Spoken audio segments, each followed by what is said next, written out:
हम आज पढ़ेंगे जब परिपथ में एल सी आर तीनों हों।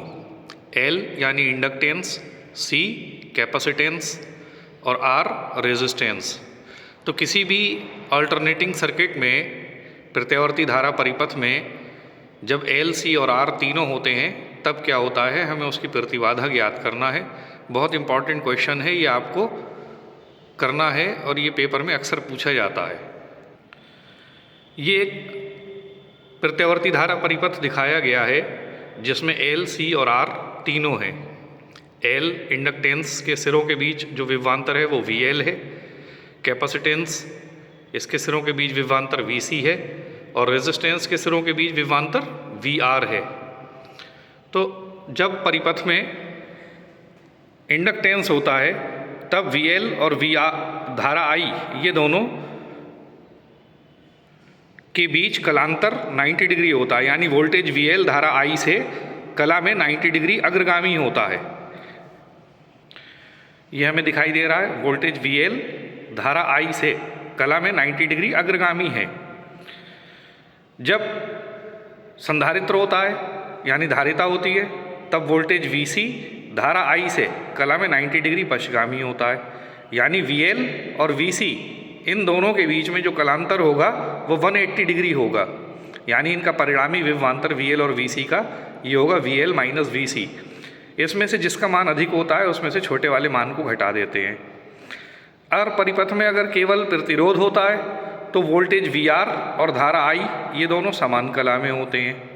तो अब यहाँ पर हमने ये देखा कि we L minus V C और वी आर अगर इन दोनों का परिणामी विभवांतर वी हो और ये परिणामी विभवांतर धारा आई से फाई कलांतर से अग्रगामी हो, तब इस v का मान हम निकालेंगे पाइथागोरस थ्योरम से।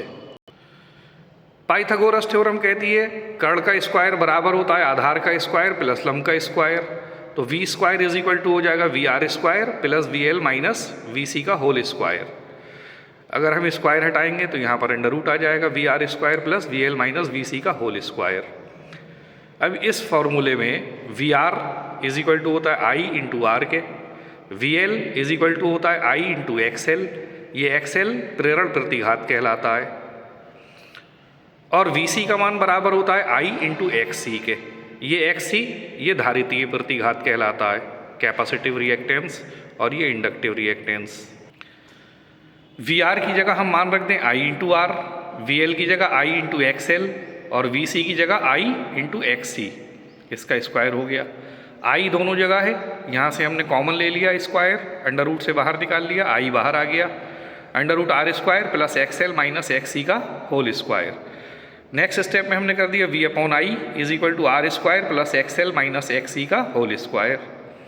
ये वी अपॉन आई ये परिपथ का प्रतिरोध होता है, लेकिन ये प्रतिरोध एल, सी और आर तीनों के कारण होता है, इसलिए इसे प्रतिरोध नहीं कहते हैं बल्कि इसको प्रतिबाधा कहते हैं, और ये प्रतिबाधा Z से प्रदर्शित करते हैं। तो V अपॉन आई प्रतिबाधा हो गई, इसको हमने Z से लिख दिया, ये हो गया R square plus X L minus X C का होल स्क्वायर।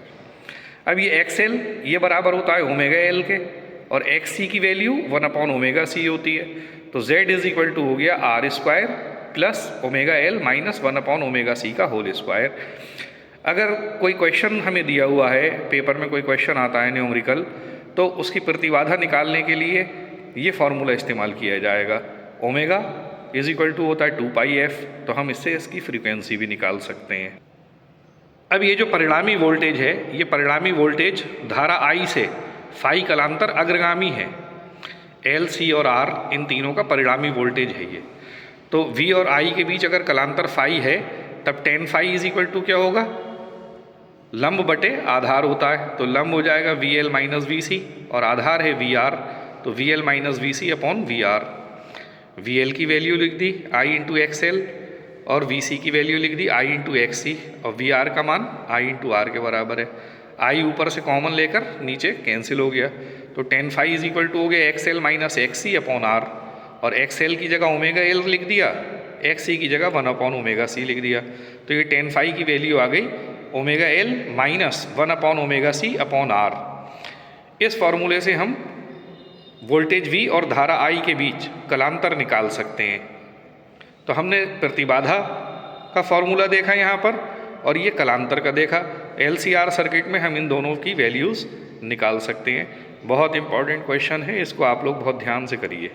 Thank you.